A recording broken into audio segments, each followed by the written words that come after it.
welcome to the Muslim Viewpoint, a new video podcast series powered by the nonprofit national media platform American Muslim Today. I'm your host, Maya Gaylor, and today we are continuing our Get Out the Vote series. Earlier, we spoke to Ken Mitchell, who is running for election as the Democratic candidate to represent Virginia's 6th Congressional District against incumbent Benjamin Lee Klein.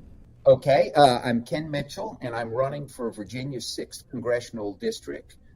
That is the Shenandoah Valley of Virginia. Little bio on me. I'm a veteran. I served 24 years in the military. The last 6 years of that service was in the White House, and I served both under a Republican and a Democratic administration, Herbert Walker Bush and Bill Clinton. After retiring from the military, I went to work in the private sector in corporate America, building out broadband services. I started my own business in historic renovations and restorations. I worked in a nonprofit, Thomas Jefferson Foundation Monticello, modernizing their infrastructure. And the last job I had was in a civil engineering firm where I was a vice president and oversaw water and wastewater projects throughout Virginia's 6th Congressional District. I'm the proud father of 2 daughters and 5 grandchildren.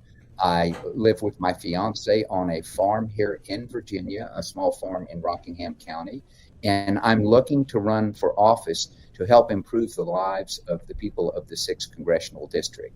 I entered into this because of some of the egregious policies of the Trump administration, the Muslim ban that he invoked, his handling of COVID and the administration's handling of that, the insurrection on 1/6, and the ineptness of the 118th Congress, which has been the most unproductive Congress in U.S. history. So those are kind of the reasons I entered into the race.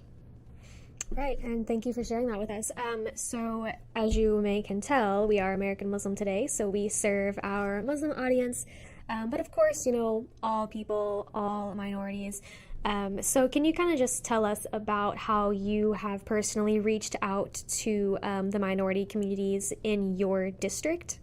Very good question, and let me say that I'm very pleased to be on your show today. I've reached out in several different ways. We have had a multiple of candidates running in the 6th district for a variety of different offices, city council, boards of supervisors, and a lot of local races that we have here. I've reached out to the Muslim community here in Harrisonburg. We have a very large population of Muslim residents here, and I've reached out to their community leaders and engaging in dialogue on how that may, how issues impact the Muslim community here. When the Muslim ban in 2017, travel ban was introduced, Harrisonburg, Virginia was the 9th impacted city throughout the entire nation. And so I think that speaks to the volume that we have here. I've reached out to the African American community through many of the festivals that they've held, Juneteenth and African American festivals that have been thrown throughout the region that we've had. I've reached out to the Hispanic community, again, through many of the festivals and things, and find that, the commonality here is the community services that the communities of Muslim, Hispanic, and African American communities are involved in. So it's been through a lot of the local community efforts that I've reached out. Right, and then as you've touched on the Muslim ban, and then kind of broader, we can bring in the issue of immigration. It's being used as kind of a hot button item, especially in this election cycle. And, Texas, this is where we're based. We're based in Texas, so we hear a lot of kind of maybe scare tactics when it comes to the quote border crisis. So can you kind of just maybe tell us your position, your stance, maybe some policies you have in mind to implement when it comes to people coming in the southern border, also people who are already here and have been here and are just seeking citizenship or asylum? Right. Excellent question. I think that we have made, the far right has tried to use the southern border as a policy, as an issue they want to run on, and they've invoked scare tactics and minimizing people there. I believe in a strong southern border, but I also believe that there is a way to treat those folks escaping from danger and climate issues in a humane and just manner. And I don't think the rhetoric that the far right is producing and having deportations and things of that nature serve us well. When you look at a bipartisan congressional budget office, they predict that the migrants coming across from the border will produce about $7 trillion of economics to our GDP. And I think there is a way that we can fairly and justly integrate them into our society with dignity and respect. And I lean into the immigration issue in that way. We have a tremendous need for immigrants up here in the 6th Congressional District and many different jobs that are available here. And many of the employers that I talk to, small businesses throughout our Congressional 6th District, tell me that we need to get the H-2A visa situation expedited and for it not to be such a lengthy process. That also applies to DACA and TPS folks that have been living in our country for 20 years, paying taxes, own business, have houses, but they have no clear pathway to citizenship. And we need to make sure that we reform our immigration policies to where there is a clear path to citizenship, and it is not such a lengthy process to do. Right, and then kind of just branching off of that just a little bit. I'm sure you tuned into the Trump-Harris debate and heard Yes. the unfortunate rumors that both Trump and his VP-elect, J.D. Vance, spread about Haitian migrants in Springfield, Ohio. Right. Can you kind of just tell us your thoughts on that situation and kind of maybe his pattern of doing this, amplifying these kind of rumors and lies? Right. Well, if you go back and you understand that a bipartisan legislation for shore up our border, they rejected and said, we are going to make immigration an issue, our issue that we run on. If you say number one, that is the platform that they are looking to run on. When you look at Springfield, Ohio, that is simply the expansion of them wanting to run on fear and hatred. And the atrocities that they're claiming there are just absolutely egregious.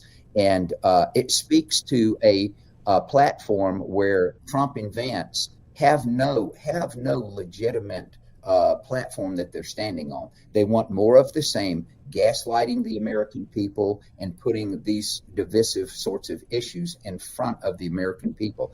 It's red meat to their MAGA base, but the middle of our nation stands in defiance of what they are trying to say there. And then just kind of moving on to more voter issues, when it comes to women's rights, this is also another big issue for a lot of Americans, especially living in a time after Roe v. Wade has been overturned. In your opinion, do you think that women's healthcare laws, abortion rights should be codified, or do you think it should be kind of how it is now, more left up to the states?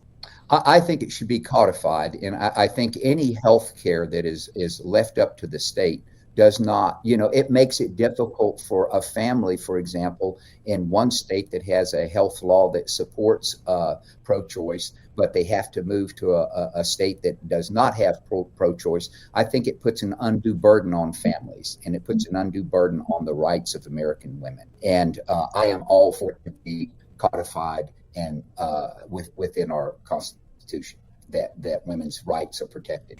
Yeah, and so moving on to more global issues, but an issue that has become local, and that is the Israel-Palestine conflict. As you might know, pretty much almost, I think probably all 50 states at this point have held protests in some form of the Biden administration's support for Israel's military action. And this has kind of become an issue when it comes to, I mean, now we're in our voting, right? This is a voting year, presidential election year. And Trump is kind of very much, in support of Benjamin Netanyahu. Kamala has been a little bit on both sides about supporting a ceasefire, delaying military aid to Israel. So can you kind of just tell us maybe your thoughts on the situation at hand? What do you think about Americans using their voice to protest for this international issue? And not just that, but, our administration's support for these mass killings as well. Right. I think any sovereign nation has a right to defend itself. And what a militant group Hamas did on that day was egregious. There's simply no way to say that. However, the conduct of Israel against the Palestinian people in name of Hamas, I do not support. And I think the U.S. support of any offensive weapon going to Israel to continue the terror that is going on there. I feel that an immediate ceasefire needs to be attained, hostage release needs to occur, and that there will be no peaceful way forward until that immediate ceasefire, and until hostage negotiation and release are performed. There's no way that we can move forward without that happening. I do believe in a two-state solution, but I do think that we have not given, in my humble opinion, enough of that two-state solution to the Palestinian people. They still seem to be held back, in my humble opinion. And I think the majority of America in the middle fully supports that we do not continue with any of Israel, Netanyahu's pursuit of what he's attempting to do there, and that we should have an immediate ceasefire and hostage release, and then we can get to the table for peaceful negotiation. All right. Well, thank you, Mr. Mitchell. That's all the questions I have for you today. Just thank you for joining us.